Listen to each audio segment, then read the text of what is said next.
Bonjour à toi et bienvenue dans cette vidéo. Dans cette vidéo, je vais répondre à la question qu'est-ce qu'on doit faire après un BTS? Est-ce qu'on doit s'orienter vers de la transaction, vers de la gestion? Les gens qui hésitent un peu et par extension, quel est le domaine le plus lucratif dans l'immobilier? Vers quoi est-ce que je conseillerais une personne qui veut performer tout au long de sa vie? Dans quel domaine il est préférable d'aller? Donc je vais rentrer dans le vif du sujet, je vais vous donner un maximum d'infos, je donne un maximum de valeur pour mes abonnés et pour mes élèves qui me suivent.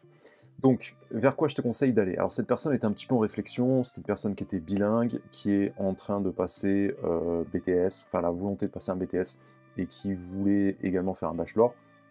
Et donc, elle se posait des questions, elle me disait, voilà, la transaction, c'est bien, mais je me vois pas à long terme dedans, ça paraît un peu usant, qu'est-ce que tu penses de la gestion locative, etc.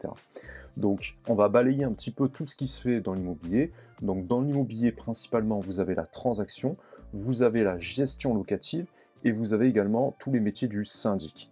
Voilà. Après, évidemment, il y a le marchand de biens, il y a le promoteur, etc. Mais tout ça, c'est des domaines qui sont plus liés à l'investissement. Donc, une fois que vous avez d'abord des revenus avec votre activité, avec votre travail, une fois que vous avez déjà entrepris dans un domaine et que vous commencez à avoir des fonds à investir, une certaine sécurité, là, dans ce cas-là, on peut se tourner vers l'investissement. Mais c'est pas le sujet de la vidéo d'aujourd'hui, même si c'était mon genou qui a tapé, même si pour s'enrichir, c'est quand même beaucoup plus intéressant. On ne s'enrichit pas avec son travail, on s'enrichit avec des investissements. Mais bon, ça sera le sujet d'une autre vidéo. Donc, qu'est-ce qui est le plus intéressant? Pour ma part, moi, je considère que la transaction, c'est ce qu'il y a de plus intéressant. Pourquoi? Parce que c'est un métier dans lequel on s'ennuie jamais, dans lequel on apprend tous les jours, on est au contact des gens, on est sur le terrain. La gestion locative, c'est très bien, également, mais c'est vrai que c'est plus un travail de bureaucrate, où on va rester, alors on n'est pas que derrière son bureau, mais voilà, il y a toute une gestion administrative qui est un peu redondante, et pour le coup, pour moi, qui n'est pas intellectuellement très intéressant. Alors, ça c'est un jugement de valeur. Les gens de la gestion locative pourraient dire que également, d'un point de vue intellectuel, la transaction, c'est pas intéressant, mais je dis ça dans une certaine sorte, dans une forme, parce que c'est vrai qu'en transaction, il faut constamment se remettre en question. Il y a ce côté où on stagne un peu, et le meilleur ennemi, c'est nous-mêmes, et il y a un combat psychologique à faire contre nous-mêmes. Donc ça correspond pas à tout le monde, mais c'est vrai que moi je trouve ce travail, ce combat intéressant, pour maintenir une petite flamme de vie, et faire en sorte que notre vie est plus ou moins une aventure. Donc par rapport à ce que je dis, il y a deux formes de réaction. Soit vous me dites, mais il a craqué, c'est pas du tout là-dedans. J'ai pas envie de subir ça toute ma vie, j'ai pas envie de faire l'ascenseur émotionnel. En gros, je ne suis pas entrepreneur. Donc dans ce cas-là, il faut aller vers la gestion locative. Par contre, si ce que je te dis t'intéresse, ça t'excite, ça, voilà, t'as envie d'aller sur le terrain, t'as envie, t'aimes ce côté sportif, t'aimes ce côté, on remet tout en question tous les jours, dans ce cas-là, il vaut mieux aller vers la transaction. Dans tous les cas, lorsque vous êtes allé à l'étape du BTS ou du bachelor, désolé, je bafouille un peu ce matin, vous avez le choix. Vous avez le choix, et dans tous les cas, quelle que soit l'option que vous allez choisir, ça sera quelque chose d'intéressant parce que ça va vous faire une expérience. C'est-à-dire, même si tu ne souhaites pas faire la transaction, c'est bien en effet que tu ailles dans la transaction, si possible, aller dans le luxe, comme ça, au moins, ça te permet de faire sauter une barrière dès le début. Au moins, tu auras une stature quand tu vas côtoyer des gens dans le luxe. Au début, tu seras un peu intimidé, mais dès que tu commenceras à être à l'aise avec des personnes qui sont dans l'ultra luxe, ben forcément, tu n'auras plus peur nulle part, en fait, entre guillemets. Donc ça, c'est intéressant. Donc ça peut être une bonne expérience. Et inversement, si tu veux faire la transaction, c'est intéressant quand même que tu fasses un peu de loc. Alors forcément, quand tu vas commencer en gestion locative, tu vas commencer par les tâches les moins intéressantes, les états des lieux, les visites avec les locataires. Tu vas peut-être pas toucher à tout le côté administratif le côté fiscalité, on va dire, qui est relatif à la gestion locative en profondeur lorsqu'on gère un dossier de A à Z. Mais c'est pareil pour la transaction, c'est-à-dire que tu risques de voir le métier plutôt en surface. Tu ne vas pas suivre vraiment tout le côté administratif, tous les suivis avec les notaires, tous les cas d'études qui vont se rencontrer au quotidien lorsque tu es dans ce métier.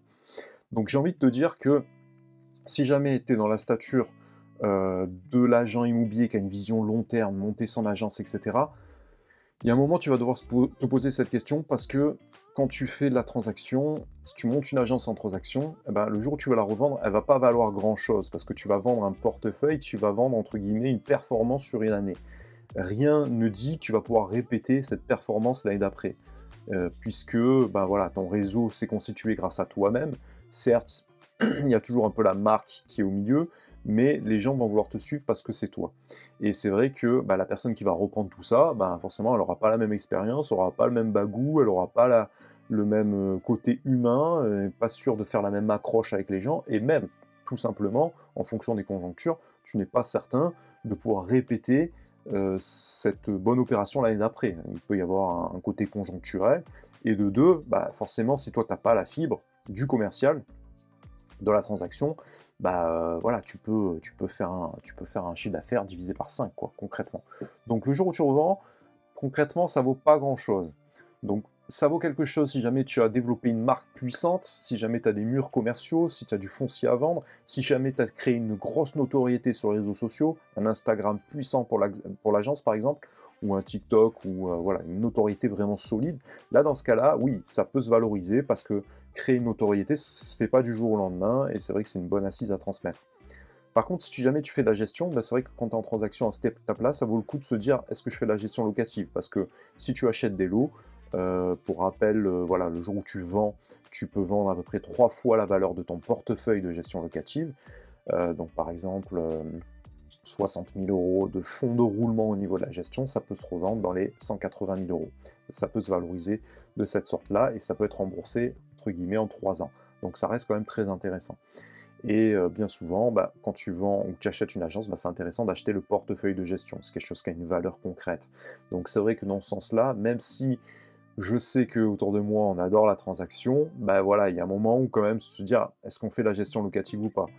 C'est une idée à développer. C'est-à-dire qu'au bout d'un moment, quand tu avances dans ta transaction personnelle, soit tu restes, par exemple, mandataire, tu as un minimum de frais, et voilà, tu as de quoi gagner ta vie, monter des équipes si c'est un système style MLN, et bah, avoir des faibles coûts, hein, tout simplement. T'as pas à avoir une agence physique, t'as pas à avoir les frais fixes, etc., tous les abonnements avec le logiciel, les supports de communication. Ça, je vous ferai peut-être une vidéo sur combien ça coûte d'avoir une agence physique, mais clairement, on est des vaches à lait pour tous les prestataires au milieu. Donc voilà, ça à garder en tête. Ou bien, est-ce qu'on monte une agence physique, et là, dans ce cas-là, ben, le but final, à la fin, c'est de créer un truc qui est puissant, qui a pignon sur rue, et dans ce cas-là, le côté gestion locative, bah, ça reste quelque chose d'intéressant. Donc la gestion locative, pour moi, c'est pas excitant. La barrière à l'entrée est plus importante parce que clairement, les gens disent oh là là, c'est prise de tête, moi les locataires, voilà, je parle avec eux 5 minutes, j'en peux plus. Donc ils ont tendance à déléguer ce travail à quelqu'un d'autre, mais c'est quand même quelque chose de lucratif, et ceux qui sont dedans, quand même, ils se frottent les mains parce que, contrairement à la transaction, ça vous donne la possibilité de vous salarier, ça vous donne la possibilité de lever de la dette, puisque c'est des revenus qui sont récurrents et qui sont calculables et maîtrisés. Et bah, du coup, la gestion locative, c'est intéressant. Alors, le côté syndic, c'est encore plus compliqué, personnellement. Voilà, les gens qui sont à cette étape de la vidéo, de leur carrière, ça va pas forcément vous intéresser. On va dire que quand vous maîtrisez la gestion locative, au bout d'un moment, vous pouvez vous dire ah, si je fais un peu de syndic, ça peut être bien. Mais là, on rentre dans des trucs où il faut faire des assemblées générales, il faut maîtriser des copropriétés, il y a tout un aspect très complexe, il faut avoir les reins assez solides, clairement. Donc ça, c'est un petit peu, on va dire, voilà, un peu la Ligue des Champions, entre guillemets, face au niveau amateur et Ligue 1. Donc transaction, on va dire, c'est accessible à tout le monde. Après, ça dépend, encore une fois. Là, je vous parle d'un point de vue carrière, un point de vue stratégie, mais au bout d'un moment, posez-vous plutôt la question, en tant qu'entrepreneur, en tant que personne qui veut se réaliser dans l'immobilier, je pars du fait que peut-être tu es débutant, bah, qu'est-ce qui t'excite clairement? Est-ce que ça t'exciterait de faire un métier qui se rapproche d'un métier de comptable? Dans ce cas-là, va plutôt dans la gestion locative. Ou est-ce que ce que tu aimes, toi, c'est partir à l'aventure, c'est être sur le terrain, c'est l'excitation de la négociation, c'est faire ça. Est-ce que ça t'excite de faire cet ascenseur émotionnel, sachant qu'au début en transaction, si tu maîtrises, tu pourras gagner mieux ta vie qu'en gestion. Gestion, en fait, c'est plutôt un travail de salarié. Vous voyez, prenez pas trop de risques. Vous avez vos congés payés, vous avez votre log, vous pouvez vous salarier si vous vous lancez dans ce domaine. Ça grossit, etc. Voilà, c'est une vision de la vie plutôt carriériste, on va dire, entre guillemets. Et à côté de la transaction, ben, c'est plutôt voilà, c'est plutôt les artistes, c'est plutôt les entrepreneurs. Artistes, parce que c'est un métier plutôt d'artiste, dans le sens où les journées se répètent pas, etc. Et entrepreneur, dans le sens où bah, vous allez avoir des mois où vous allez faire 0 et des mois où vous allez faire 7 000 €. Vous voyez, c'est assez aléatoire. Donc le but, c'est de rester quand même assez linéaire dans ce côté euh, montagne russe, mais voilà, ça restera les montagnes russes, hein. Vous n'allez pas pouvoir vous salarier forcément, à moins de faire des chiffres d'affaires stratosphériques, et encore, même si vous les faites, ben voilà, c'est pas forcément l'intérêt de rentrer dans des trucs où on va avoir une masse salariale, enfin avoir des cotisations, etc., etc. Et des charges très élevées. Donc voilà, j'ai envie de vous dire, ça dépend un petit peu ce que vous avez envie de faire. Alors toujours pareil, moi je te donne un petit peu mon ressenti, j'essaie de me mettre à ta place. Si tu fais la transaction, ça vaudrait le coup que tu te renseignes et que tu te formes sur la gestion locative. Il y a assez peu de formations sur la gestion locative, donc je vais me pencher dessus, moi, personnellement, pour faire des formations adéquates sur ce sujet. Mais le plus important, c'est de comprendre, toi, quel est ton profil. Qu'est-ce qui t'excite? Qu'est-ce qui fait que tu te sens vivant? Qu'est-ce qui fait que tu te sens libre? Et qu'est-ce qui fait que tu n'as pas l'impression de travailler, tout simplement? Parce que dans les deux cas, tu vas faire pas mal d'heures. Gestion locative, ça va te prendre la tête, tu vas rentrer le soir avec des problèmes et voilà, ça va te casser les pieds. Est-ce que tu es quelqu'un d'empathique aussi? Voilà, c'est quelque chose d'important. Ou bien la transaction, ben, tu vas te prendre la tête toute la journée, mais par contre, le soir, oui, ça peut te rester un petit peu en tête, mais un peu moins. Voilà, on va dire que tu étais un peu plus dans un truc, un flou artistique, on va dire. Donc, ouais, c'est pas du tout il faut pas du tout le même caractère. Donc pour ça, il n'y a qu'une solution, hein, je le répète à chaque fois, vous prenez rendez-vous avec moi, c'est gratuit, c'est comme une séance un peu de coaching. Par rapport à votre profil, je vais pouvoir vous dire clairement ce vers quoi vous êtes fait. C'est ce qui me semble le plus pertinent. Quand tu débutes, si tu as le choix, essaie de faire une expérience un peu dans les deux, ça va t'enrichir. Si un jour tu montes une agence de gestion locative, tu pourras après avoir un pôle transaction, et inversement, si tu fais de la transaction, ben voilà, si en fait on peut déléguer si on maîtrise un minimum les choses, donc il faut maîtriser un minimum les choses pour pouvoir les déléguer correctement. Donc si tu fais la transaction, au bout d'un moment, ben, c'est intéressant de mettre également un pied et de monter un pied dans la gestion, histoire d'avoir une structure qui soit solide, que tu puisses valoriser par la suite. Voilà. J'espère que ça a répondu à toutes vos questions. Principalement, voilà, pour quelqu'un qui se lance dans le BTS IMO, qui est en l'étape bachelor, qui a l'étape junior, faites-vous la main sur la transaction, ça va beaucoup vous apprendre, notamment au niveau de la négociation, de la vente, sur le côté distance émotionnelle, sur le côté cerner les gens, etc. Et inversement, gestion locative, ça peut être très intéressant, surtout si tu veux faire une carrière dans la transaction, de comprendre que, bah voilà, si tu si tu n'es pas sage et performant en transaction, tu devras faire de la gestion. Et ça, c'est pas marrant. Non, je plaisante. Ça reste quand même intéressant, justement pour cette perspective de maîtriser un minimum les choses. Et honnêtement, quand tu as accès à des cas juridiques en transaction, etc., à force d'échanger avec les notaires, à force de prendre de la bouteille, bah, c'est pas si compliqué après de basculer en gestion locative, surtout si tu es un peu curieux et que tu regardes plein de vidéos comme moi pour te former et en apprendre davantage. Donc en vérité, les deux sont possibles, tu peux switcher de l'un à l'autre. Le tout, c'est vraiment de savoir. Au début, c'est bien de faire un peu les deux, mais de savoir par rapport à ton caractère, qu'est-ce qui colle le plus. Bon, je me répète, donc je vais passer à l'action et je vais me préparer puisque j'ai une estimation, un R2 dans 1 heure. À bientôt les amis, ciao. Hello les amis, je viens de m'apercevoir que j'ai oublié de vous parler d'un sujet également qui est intéressant au niveau de l'immobilier et je m'en excuse, donc big up à ceux qui regardent la vidéo vraiment jusqu'au bout.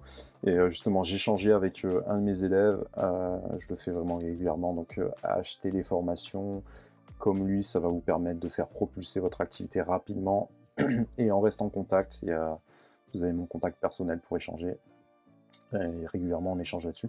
Et justement, en échangeant avec lui, je me suis aperçu que je ne vous ai pas parlé également de la gestion patrimoniale. Ça aussi, c'est un truc intéressant. Parfois, il y a des acheteurs, des vendeurs, ils me disent, voilà, j'ai un bien, et il commence à être un peu grand, j'arrive à la retraite, j'ai une petite retraite, qu'est-ce que je fais, dans quoi j'investis, j'ai un peu d'argent sur une assurance vie, qu'est-ce que j'en fais, est-ce que je revends pour acheter plus petit, et à côté de ça, avec l'argent, je peux l'investir, qu'est-ce que tu me conseilles par rapport à mon patrimoine pour me développer? Ça, c'est une activité aussi qui est intéressante, qui est complémentaire à la transaction, qui est complémentaire à la gestion locative. Pourquoi? Parce qu'après, les gens ils vont vous demander un bien à investir. des petites surfaces, etc. C'est bien d'investissement. Donc c'est complémentaire à la gestion, parce qu'après ça va revenir en gestion, et c'est complémentaire à la transac, parce qu'un jour ça sera un bien à vendre, ou bien bah, vous allez devoir aller chasser le bien sur les particuliers. Souvent c'est le plus intéressant pour eux. Et pourquoi pas faire un mandat de recherche sur l'acheteur. Donc ça, pareil, c'est une activité qui n'est pas extrêmement bien réglementée. Vous pouvez la faire en vérité sans vraiment diplôme. Vous n'êtes pas obligé de faire des structures. Si vous voulez le pack, on va dire, de formation, il faut des bacs plus 5, etc. Mais il y a ce truc où c'est pas si réglementé que ça. Je vous ferai une vidéo spécifique dessus, où vous pouvez déjà, à titre de conseil, conseiller les gens. Et vous pouvez facturer vos prestations par rapport à ça. Donc ça, c'est également un truc qui est intéressant. Donc ce qui peut être intéressant également, ça serait de faire une structure de formation pour former les particuliers qui ne veulent pas entendre parler d'agence, et leur faire un petit pack pour leur dire, voilà, vos photos ne sont pas bonnes, le prix n'est pas bon, c'est pas comme ça qu'on vend, etc. Donc ça peut être un business, un side business à faire. Et également la gestion patrimoniale, qui peut être intéressante également. Ça peut être intéressant justement de travailler dans des structures comme ça. Mais ça, c'est après. Ça, c'est voilà, quand on commence à avoir un peu de bouteille et un peu d'expérience, ben, pareil, au début, le billet d'entrée paraît compliqué, ça paraît complexe, mais c'est pas si complexe que ça. Et c'est vrai qu'une fois qu'on commence à avoir quelques années d'expérience en transaction, qu'on est déjà passé par des cas difficiles et qu'on s'intéresse également à l'investissement, ça peut être quelque chose d'intéressant. Donc, pareil, la gestion patrimoniale, analyser un patrimoine d'une personne et essayer de la conseiller sur comment optimiser justement ses investissements pour générer encore plus de cash flow, plus de revenus, des revenus plus automatiques et plus adaptés à la situation de chacun, ça peut être quelque chose qui peut être intéressant de développer. Donc je vous ferai un sujet bien spécifique dedans, mais je voulais vous le rajouter également parce que c'est également quelque chose à rajouter. Donc transaction, gestion locative, syndic, marchand de biens, investisseur, gestion patrimoniale. Voilà, c'est à peu près ce qu'il y a d'intéressant à faire. Et pour ça, l'immobilier, c'est top parce qu'on est au cœur des gens, on a la confiance des gens, et du coup, les gens, c'est à vous qu'ils ont envie de vous confier vraiment leur projet. Ils ne veulent pas avoir un prestataire inconnu qui va arriver dans la boucle. Vous pouvez arriver évidemment à déléguer et à toucher un petit peu d'argent sur ce que vous donnez à un partenaire, mais c'est vrai que si vous formez vous-même, c'est quand même beaucoup plus intéressant. Donc voilà les amis, vous avez du pain sur la planche, vous avez de quoi faire, donc voilà, je vous invite à explorer tout ça. Et évidemment, il y aura des vidéos qui vont vous former sur chacune de ces thématiques. N'hésitez pas à me dire en commentaire si vous avez des sujets qui vous restent en tête, des sujets à développer sous forme de vidéo, et sinon, vous avez la possibilité, en description, de cliquer sur le lien pour prendre rendez-vous avec moi si vous voulez avoir une séance de coaching où on parle en profondeur de votre profil, de ton profil à toi. À bientôt.